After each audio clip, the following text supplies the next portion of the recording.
अल्लाह सुब्हानहू व तआला ने हमें सांस दी, हम सांस लेते हैं।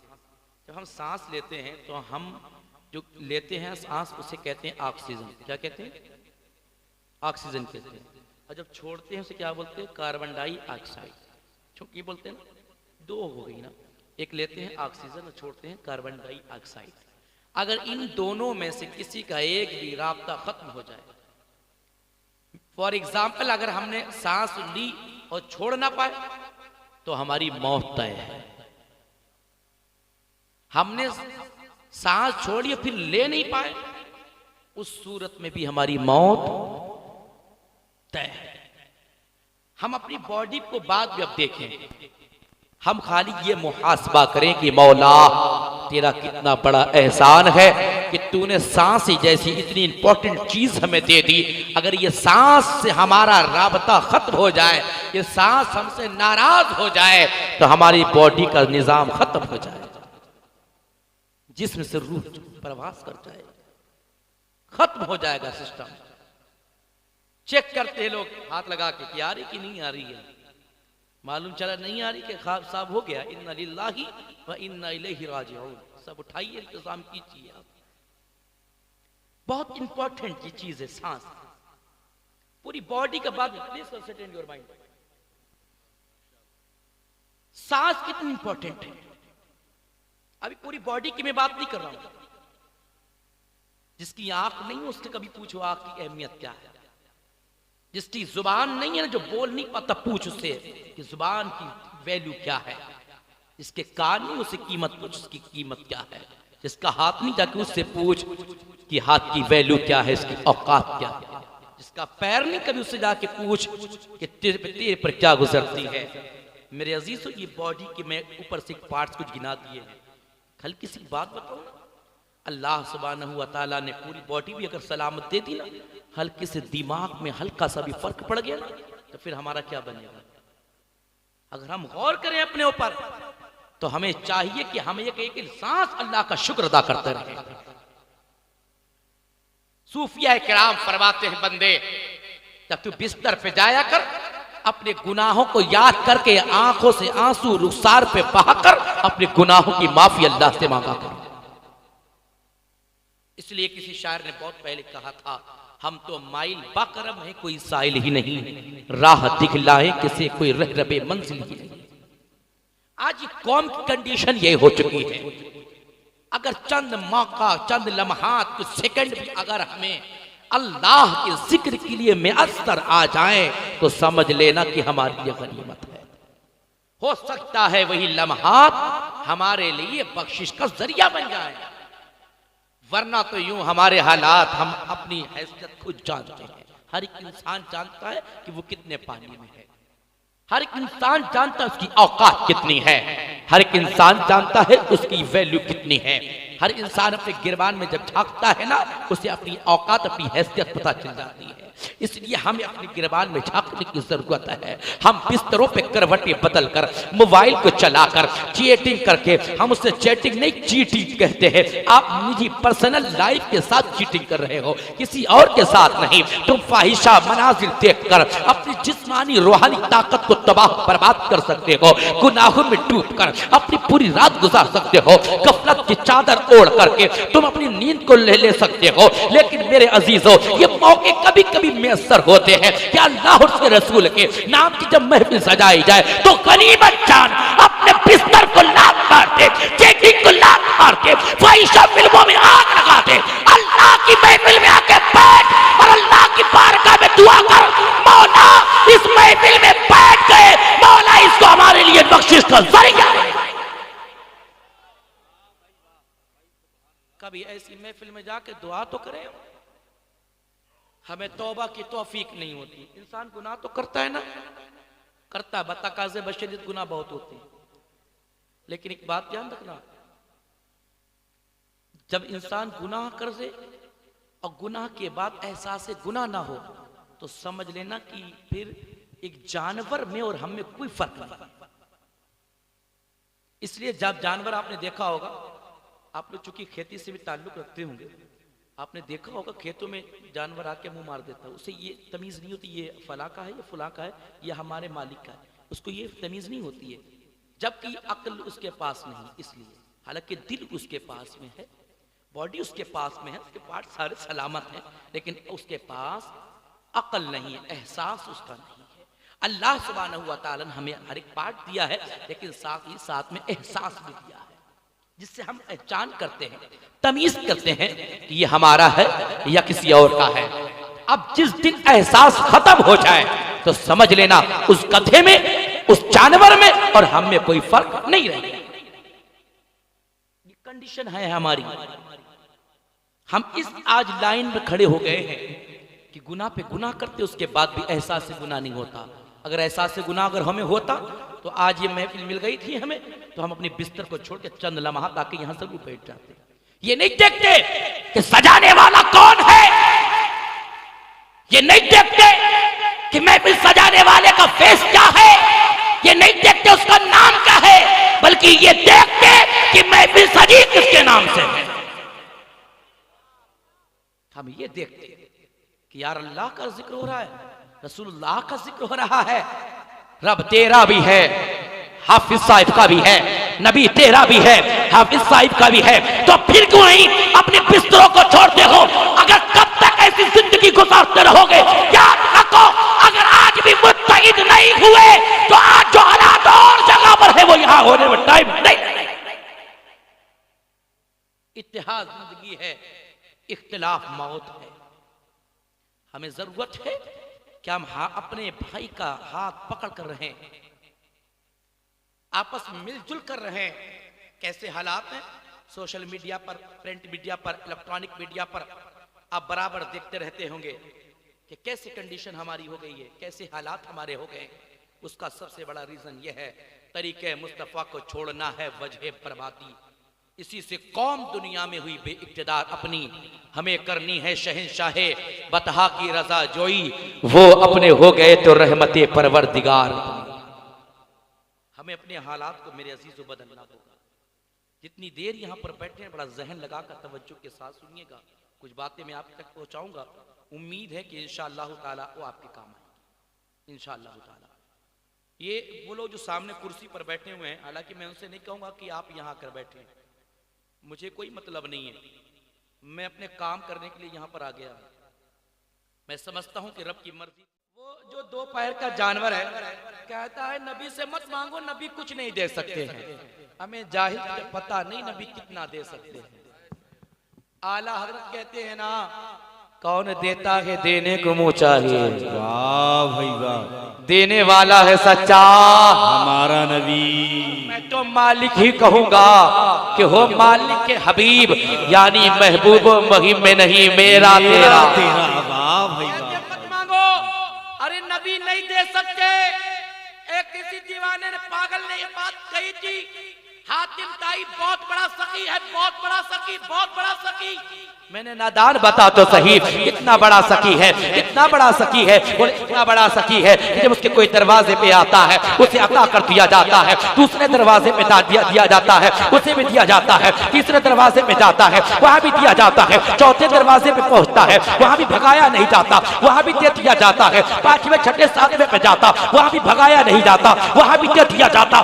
मैंने कहा तूने सखावत को जाना नहीं है, तू ये कहता है कि हातिम ताई के दरवाजे पर जब कोई पहुंचता है तो उसे दे दिया जाता, दूसरे पे पहुंचता दे दिया जाता, तीसरे पे पहुंचता कर दिया जाता, चौथे पांचवें पे जाता भगाया नहीं जाता, उसे दे दिया जाता। तो मैंने कहा नादान, सखावत इसे नहीं कहते, तूने सखावत को जाना नहीं है, तूने सखावत को पहचाना नहीं है। तो कहने लगा सखावत कहते किसे है? तो मैंने कहा दुनिया के अंदर अगर कोई सखी है, सबसे बड़ा कोई सखी है तो वो मोहम्मदुर रसूलुल्लाह की जात है, उससे बड़ा न कोई सखी हुआ है, न सुबह कयामत तक हो सकता है। बोले अपने नबी की सखावत के बारे में बता दे। तो मैंने कहा हातिम ताई के दरवाजे पे जब कोई मांगने वाला आता उसे दे दिया जाता, दूसरे दरवाजे पे जाता उसे दे दिया जाता, तीसरे पे जाता उसे दे दिया जाता, चौथे पांचवें पे जाता दे दिया जाता। इशारा साफ था कि मांगने वाले की हाजत पहले दरवाजे पे ना हुई इसलिए दूसरे दरवाजे पे गया, हाजत पूरी ना हुई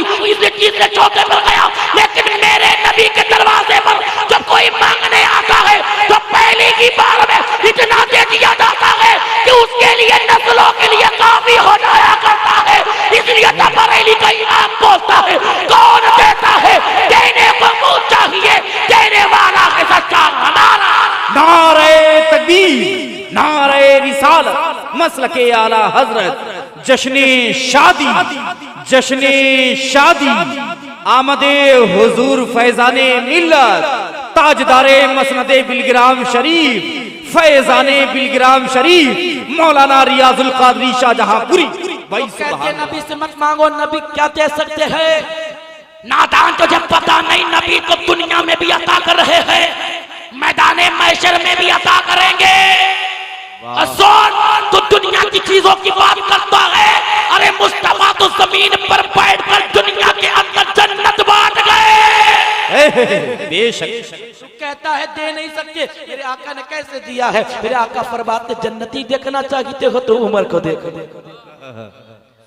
वो दसो जिनको जन्नत का मुजदा मिला, उस मुबारक जमाअत में लाखों। और एक शेर में बताना चाहता हूँ, लोग कहते हैं नबी दे नहीं सकते, देखो नबी कितना देते हैं। तैयार हैं आप लोग? हाथों को उठाकर बोले या रसूलल्लाह, या रसूलल्लाह। वल्लाह वल्लाह वल्लाह वल्लाह वल्लाह वल्लाह कि बाकी जन्नत रबी या को करके अता, बाकी जन्नत रबी या को करके अता, बाकी जन्नत रबी या को करके अता, बाकी जन्नत रबी या को करके अता। बोले आका बता और क्या चाहिए?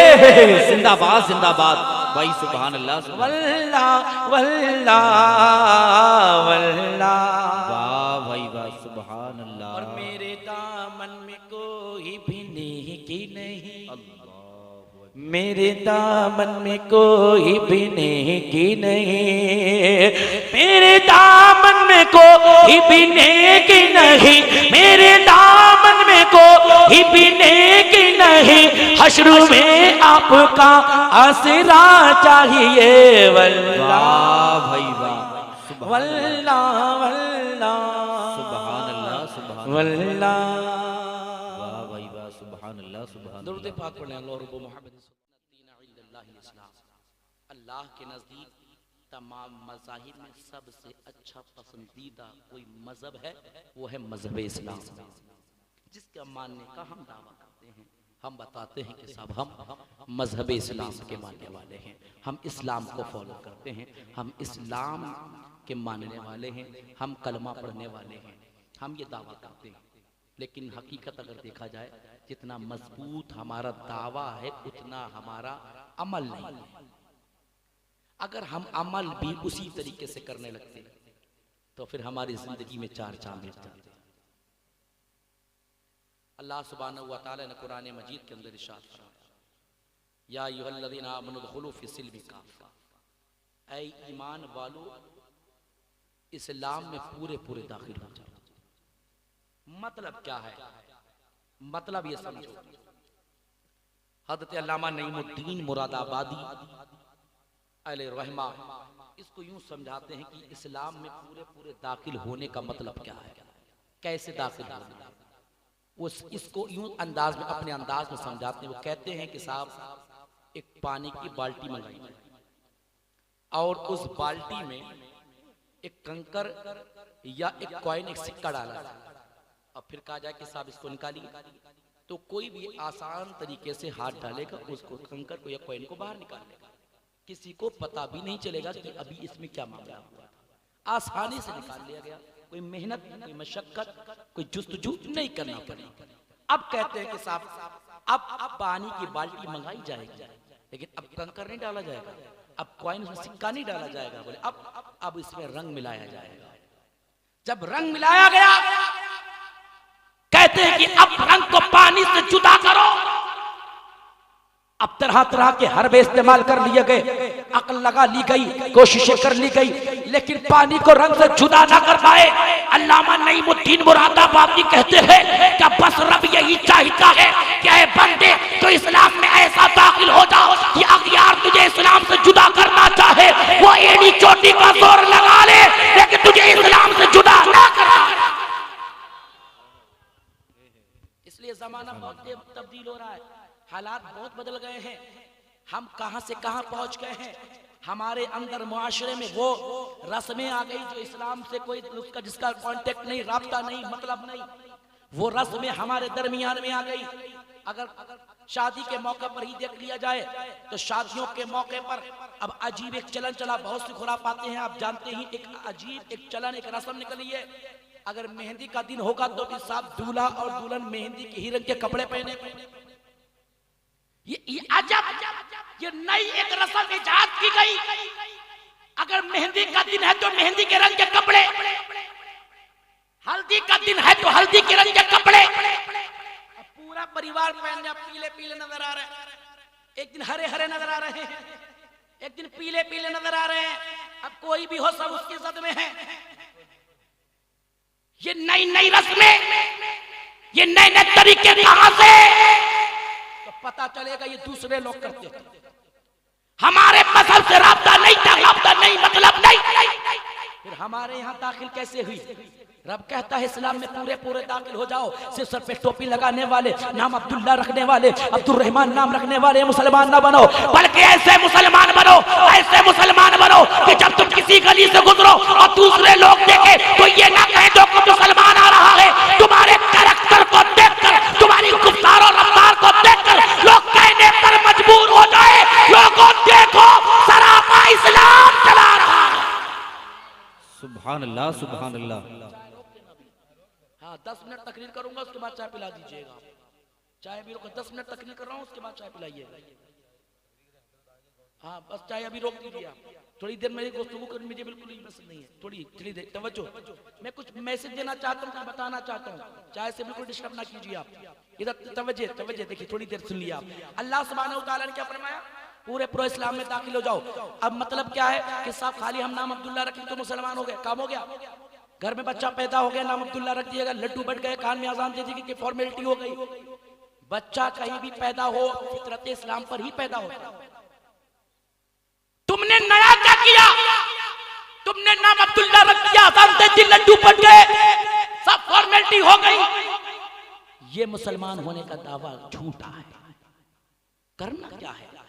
करना यह है कि हम और आपको सही माना में इस्लाम में दाखिल होना है।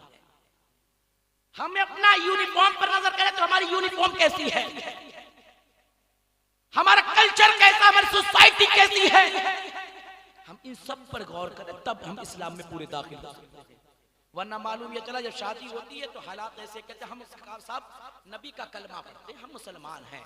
जब शादी होनी होती है तो साहब चाहिए कुछ नहीं है, चाहिए कुछ नहीं है। जब मामला बिल्कुल पक्का हो गया मियां, तब तय हो गया क्या शादी यही होनी हो, तो फिर अब दूल्हे का अब्बा भी मचल रहा है, वो भी उछल रहा है कि तय तो हो गई, अब मैं अपना मुंह फाड़ू, अब इंटरनेशनल भिखारी का रूप धारण करूं, अब इंटरनेशनल भिखारी बनूं।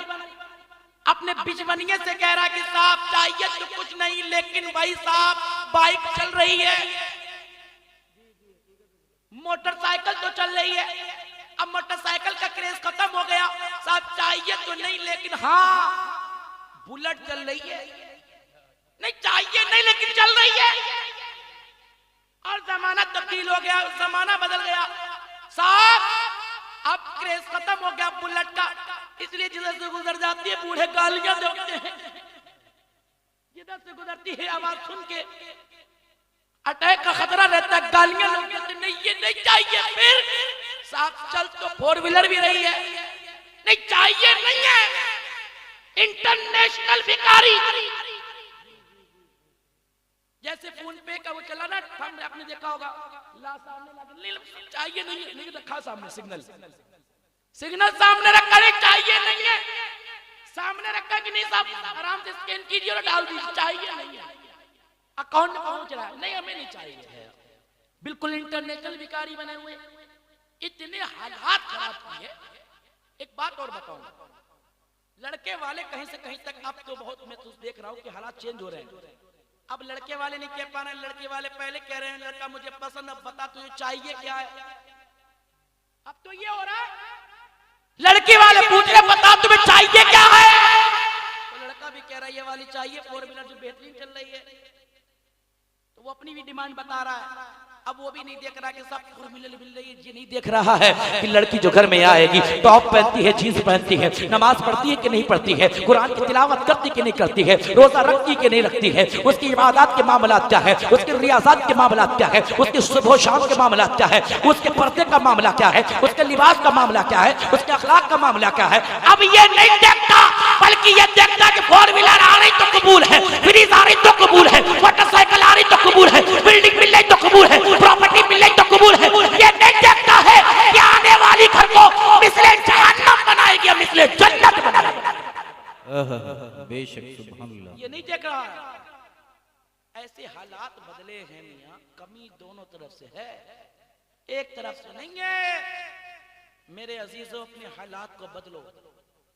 इस्लाम में पूरे पूरे दाखिल होने का मतलब ये नहीं है कि शादियों के मौके पर हम अपना मुंह फाड़े और इंटरनेशनल भिखारी बने और डिमांड रखें। कितनी बेटियां आज भी अपने घरों में इज्जतें संभाल कर इसलिए बैठी, उनकी उम्रें हो गई, इसलिए अपनी इज्जतों को संभाल कर बैठी है कि उनके रिश्ते अच्छे आ जाएं तो उनका रिश्ता हो जाए, निकाह हो जाए। लेकिन हालात ऐसे हैं कि ये जहेज मांगने वाले, ये भिखारी, इनके मुंह जितने खुले हुए हैं, उनकी डिमांडें पूरी नहीं हो पा रही हैं।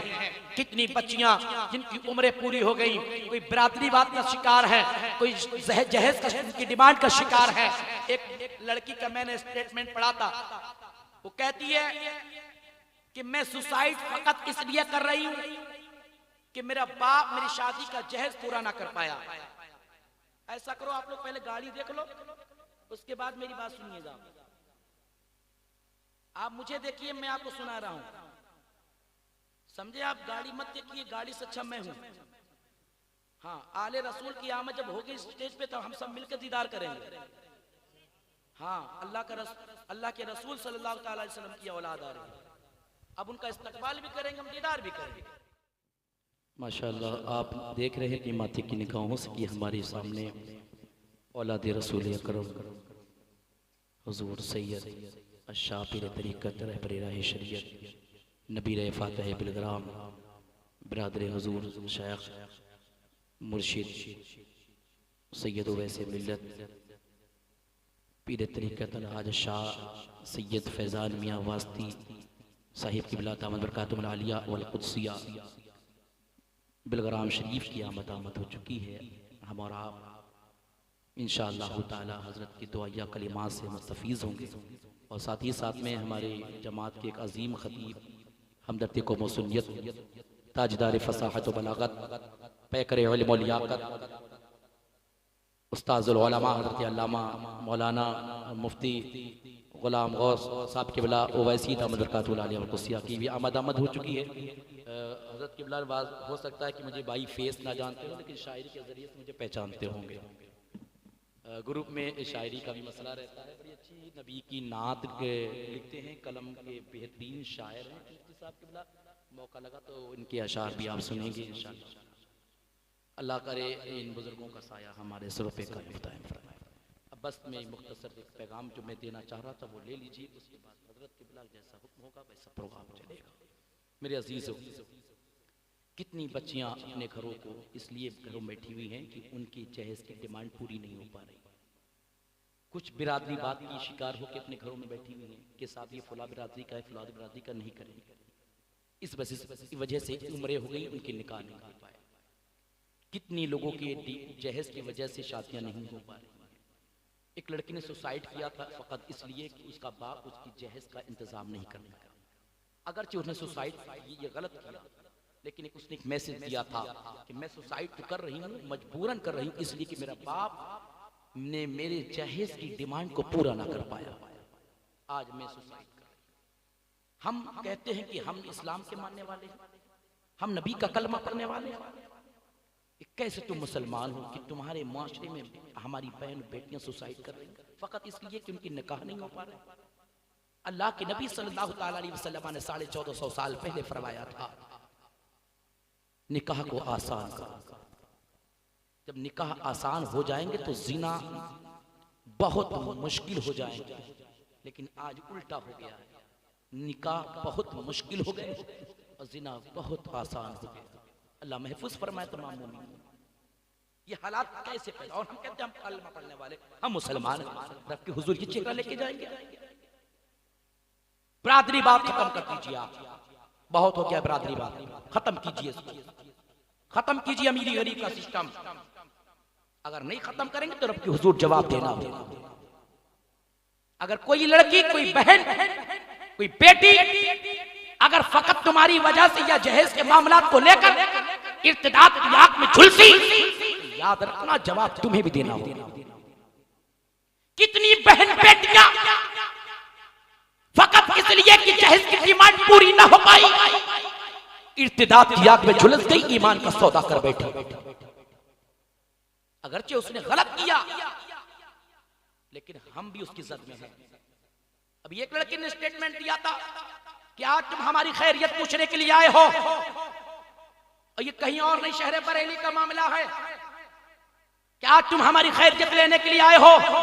जब मैंने अपने ईमान का सौदा कर दिया, मैं अपने ईमान को सलामत करके बैठी थी, ईमान को बचा के बैठी थी, अपनी इज्जत को संभाल कर बैठी थी, तब कोई पूछने ना आया खाना खाया कि नहीं खाया, हालात कैसे गुजर गए। लेकिन जब मैंने ईमान का सौदा कर दिया तो आज मुझसे पूछने के लिए आए हो। काश तुम पहले आ गए होते तो मेरी इज्जत भी बच जाती, ईमान भी बच जाता। हम क्यों नहीं आ रहे हैं, मोश के नाखून क्यों नहीं ले रहे हैं? हम आज उन लड़कियों को पसंद करते हैं जो रोडों पे नाच रही होती है। हम उन बहनों को पसंद करते हैं जो सड़कों पे खुद ठीक कर करके चेहरे पे नाच रही होती हैं, जो थोड़ी देर का हुस्न बनाकर, थोड़ी देर की लाली लिपस्टिक लगाकर सड़कों पे नाच लेती हैं। हम उन्हें पसंद करते हैं। ये इस्लाम नहीं। इस्लाम के मानने वाले ऐसे नहीं। इस्लाम के मानने वाले कैसे थे, मैं आपको बताना चाहता हूँ। मेरी माँ और बहनें यहाँ मौजूद हैं, पैगाम लेके जाएं। हमें जरूरत किस बात की है, कौन सी लड़की पसंद करें ताकि वो तुम्हारे घर को मिस्ल जन्नत बना दे। कैसी लड़की होनी चाहिए, इस्लाम क्या दर्श देता है। तारीख बताती है कि तारीख का फर्क मैं आपके सामने रखना चाहता हूँ। तारीख बताती है कि हजरत जुनैरा जब कलमा पढ़कर इस्लाम में दाखिल हो गई, जब इस्लाम पे स्टडी करी, इस्लाम के कानून, अगराज व मकासिद, उसूल ज़वाबित को पढ़ लिया, शरीयत को जाना, तो कहने पर मजबूर हो गई कि जितनी इज्जत बच्चियों को, औरतों को, लड़कियों को इस्लाम देता है इतना कोई और नहीं दे सकता। कलमा पढ़ा, दाखिल इस्लाम।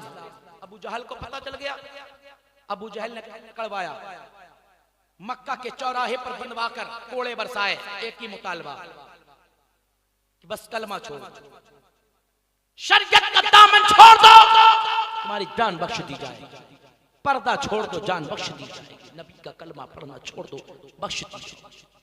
जुनैरा ने कहा था अब तो नबी का कलमा पढ़ लिया है, दाखिल इस्लाम हो गए हैं, अब हम शरीयत का दामन नहीं छोड़ेंगे। हमने कुरान को पढ़ा है, हमने इस्लाम को पढ़ा है, हमने शरीयत को पढ़ा है, मुस्तफ़ा की जिंदगी को पढ़ा है। हमें यह बताया गया है कि इस्लाम ने जो इज्जत औरतों को दी है वो कोई और नहीं दे सकता है। इस्लाम ही हक मजहब है जिसको अल्लाह सुब्हानहू व तआला ने पसंद किया है, या और कोई दूसरा दुनिया में मजहब नहीं है जिसको रब पसंद करता हो। रब ने कोई मगर पसंद किया है, वो मजहब इस्लाम को पसंद किया है। वही माबूद हकीकी है, वही रब हमारा है, जिसकी अज़मत और शान गोया रब यूं अपनी शान को बयान करता है कुरान के अंदर, कुल हुवल्लाहु अहद अल्लाहु समद लम यलिद वलम यूलद वलम यकुल लहू कुफुवन अहद। गोया ये हज़रत जुनैरा बता रही थी, रब की जात ऐसी है, वही मालिक है, वही खालिक है, वही माबूद है, उसके अलावा कोई और नहीं है। बस हम इस्लाम को पसंद करते हैं, कलमा नहीं छोड़ेंगे। अबू जहल ने कहा था कलमा छोड़ दे, जान को बख्श दिया जाएगा। कोड़े बरसाए गए हैं, जुनैरा ने उफना किया था, कोड़े बरसाए जा रहे थे, जुनैरा ने उफना किया है। अल्लाहु अकबर, कोड़े बरसाए गए जिसमें से खून टपकने लगता है, लेकिन जुनैरा ने उफना किया था। लेकिन एक मोड़ ऐसा आ गया था जब जुनैरा के जिस्म पर कोड़े बरसाए गए थे, जुनैरा सर पे दुपट्टा रखी हुई थी, अपने चेहरे को ढकी हुई थी, पर्दा करी हुई थी। जब कोड़े बरसाए गए तो वो पर्दा जमीन पर गिरा, तो जुनैरा ने हाथों को उठाया और अपनी बारगाह में अर्ज की, मौला अभी तक जान की बात की, अभी जिस्म की बात की, तकलीफ की बात की, मौला मैंने शिकायत न की, मैंने तेरी बारगाह में कोई दुआ न की, लेकिन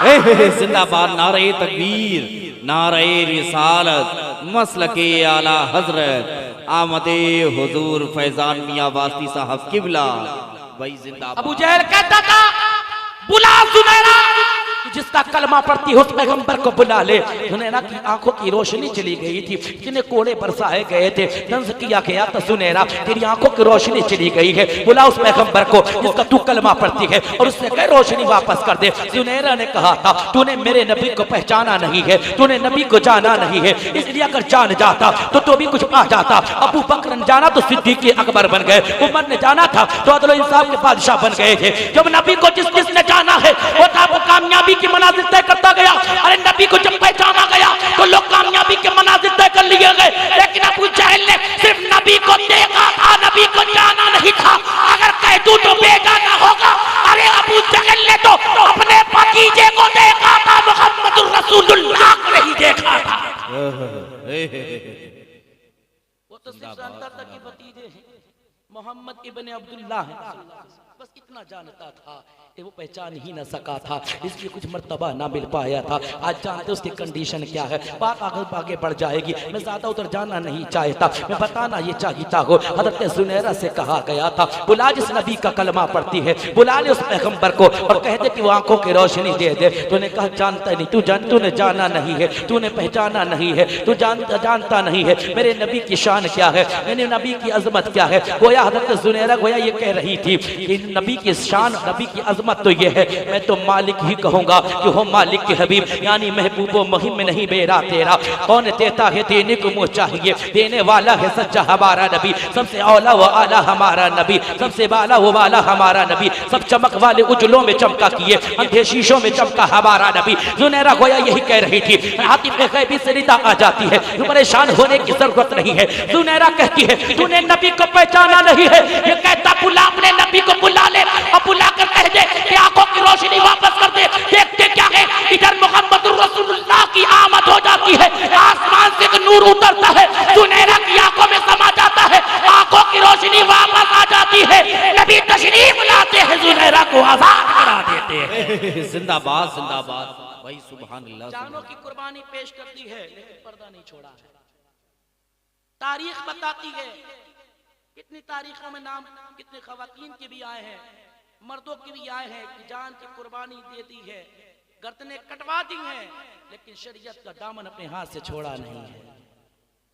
आज हमारे हालात क्या है, जब हम लड़की को पसंद करते हैं तो उसे पसंद करते हैं जो रोड पे अच्छा नाच लेती है, उसे पसंद करते हैं जो सबसे चुस्त और छोटे कपड़े पहनती है, हम उसे पसंद करते हैं जिसके पास प्रॉपर्टी ज्यादा होती है, हम उसे पसंद करते हैं जिसका खानदान बड़ा होता है, उसको पसंद करते हैं जिसके घर पे बिल्डिंगें ऊंची बनी होती हैं, इसको पसंद करते हैं जहां जहेज ज्यादा मिलता है। काश तुमने अपने सिस्टम को बदला होता, काश तुमने ये देखा होता कि देखो ये लड़की है जो नबी की नात भी पढ़ लेती है, नबी की हदीस भी पढ़ लेती है, कुरान की तिलावत भी करती है और पंज वक्त अपने सर को सजदे में झुका देती है। वो सजदा जिसके लिए पैगंबर इस्लाम ने कहा था अक़रबु मा यकूनुल अब्दु मिन रब्बिही व हुवा साजिदून, ऐ बंदे अल्लाह का कुर्ब हासिल करना चाहता है तो अपने सर को सजदे में रख दे, अल्लाह का कुर्ब हासिल हो जाएगा। जो पंज वक्त नमाज पढ़ती होगी, जो सबके आगे सर झुकाती होगी, यकीन वो अल्लाह के कुर्ब को पा जाएगी। जब अल्लाह के कुर्ब को पा जाएगी वो बच्ची तुम्हारे घर में आएगी। अगर तुम्हारे घर के हालात अच्छे नहीं होंगे, अल्लाह सुब्हानहू व तआला उसके कदमों की बरकत से तुम्हारे घर के हालात को बेहतर कर देगा। अच्छी बेटी घर में लाओ, अगर अच्छी बेटी घर में नहीं लाए तो एक ताबीज घर में नहीं, पूरे घर में ताबीज ही घर में लगा देना, कोई ताबीज काम नहीं करेगा। समझे आप? हजरत साहब किबला के पास के बराबर लोग लाइन लगा के जाती रहते हैं, कितने दुखड़े सुनाते हैं कि हजरत हमारी बहू हमारी बात नहीं मानती, हमारा बेटा हमारी बात नहीं मानता। हजरत यही नसीहत करते हैं कि तू पहले खुदा की तो मान ले, तू खुदा की मान, फिर खुदा की कसम जमाना तेरी मानने लगेगा। तू खुदा की मान नहीं रहा है कि तू सोचता कि सब मेरी माने, तो ये पॉसिबल नहीं, इम्पॉसिबल। याद रखो लोगों की जो शिकायतें रहती हैं कि मेरे बेटे मेरी बात नहीं मानते, उसकी वजह ये रहती है कि तू खुदा की बात नहीं मानता है। तो खुदा की बात तो मान के देख, तेरे बच्चे तेरी मानने लगे। इन तावीज़ों की जरूरत नहीं पड़ेगी, हालांकि तावीज़ का मैं मुनकिर नहीं हूं, तो तावीज़ात के लिखने के अहल हो उनसे तावीज़ लिया जाए, जायज है, अगर कोई नाजायज करता है तो अल्हम्दुलिल्लाह रब्बिल आलमीन। मुफ्ती साहब तो किबला बाद में दलाइल देंगे, इंशाअल्लाह ताला मैं इतने दलाइल उसके सर पे लाद दूंगा कि वो उठने के लायक भी नहीं रहेंगे, साबित कर दूंगा। लेकिन मैं अपनी कौम को समझाना चाहता हूं, कब तक तावीज़ात पे डिपेंड रहोगे, कब तक ये तावीज़ों के मामलात में रहोगे? क्यों नहीं अपने हालात को बदलते हो, क्यों अपने हालात को चेंज नहीं करते हो? आप देख रहे हो हालात कितने खराब हो गए। तुम बिरादरी बात में लड़े हुए हो, झगड़ा कर रहे हो, फसाद कर रहे हो बिरादरी बात के नाम पर, तुम ऊंच नीच के नाम पर लड़ रहे हो, मेरी गरीबी के काले गोरे के नाम पर लड़ रहे हो, तुम शादी के मौके पर लड़ाई कर रहे हो। तुम ये नहीं देखते हालात कैसे पैदा हो गए हैं। तुम ये देखो, नबी को कलमे पढ़ने वाला हमारा भाई है, बिरादरी ना दे, चार रिश्ता बेहतर मिल जाए अपनी बेटी को भेज दे, इंशाअल्लाह ताला जिंदगी कामयाब हो जाए। अच्छा रिश्ता देखो, लड़कों को मार्केट में ना तलाश करो, मस्जिद में तलाश करो। हमारे उलमा यही दर्स देते रहे, सूफिया किराम यही दर्स देते रहे, हमारे बुजुर्ग यही बताते रहे कि लड़कों को जाके मस्जिद में तलाश करो। लेकिन अफसोस का मकाम है कि लड़के तो आजकल मसाजिद मिलते ही नहीं, सब बुढ़े ही मिलते हैं। मसला ये भी पड़ा हुआ है इल्ला माशाअल्लाह, अल्लाह करे यहाँ पर भी बाहर आ जाए कि हमारे घर के तमाम नौजवान मसाजिद को आबाद करने लगे। वरना हाल ये है कि कोई मस्जिद की तरफ बदबख्त जब आंख उठाता है तो ये सारे नौजवान सड़क पे आ जाते हैं कि साहब हमारी मस्जिद के लिए ऐसे कैसे कह दिया, हमारी मस्जिद के लिए जुबान कैसे खोल दी, हमारी मस्जिद में ऐसे कैसे करने लगे, तो ये रोडों पर आ जाएगा, अपनी जान की कुर्बानी पेश करने लगेगा। काश तुमने अपनी मस्जिद को पहले से आबाद कर दिया होता, तुमने अपने सज्जे से मस्जिद को डेकोरेट कर दिया होता।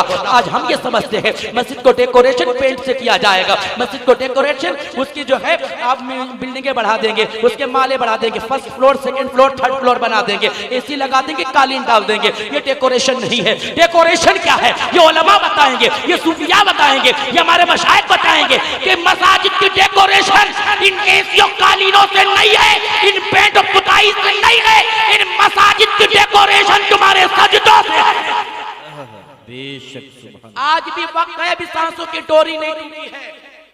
अपनी मसाजिद को आबाद करना शुरू कर दो मेरे अजीजों, वरना अगियार तुम्हारी मसाजिद पे बहुत नजरें रख रहे हैं, तुम्हारी मसाजिद पे बहुत नजरें रख रहे हैं। अभी मौका है, अपनी मसाजिद को आबाद करो। याद रखो जो मसाजिद आबाद नहीं होती वो रब के हुजूर तुम्हारे लिए बददुआ किया करती है।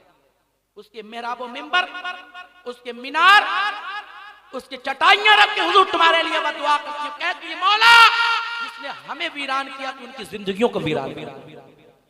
इसलिए मेरे अजीज अपने हालात को चेंज करो, मसाजिद को आबाद करो और अपनी बहन बेटियों को जरा पर्दे में रखो। अगर मोबाइल इतना बड़ा दिया है तो फौरन जब्त कर लीजिए, तुरंत ले लीजिए। इसलिए क्या जरूरत इतना बड़ा मोबाइल देने की? किससे बात करेगी साहब? क्या तुम्हारे पास इतना अकल नहीं है? इतनी अकल नहीं है?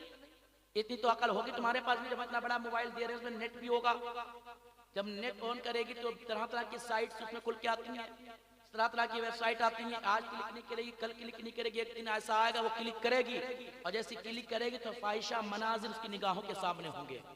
जब नौजवान लड़के नहीं बच पा रहे हैं तो ये लड़कियां कैसे बचेंगी?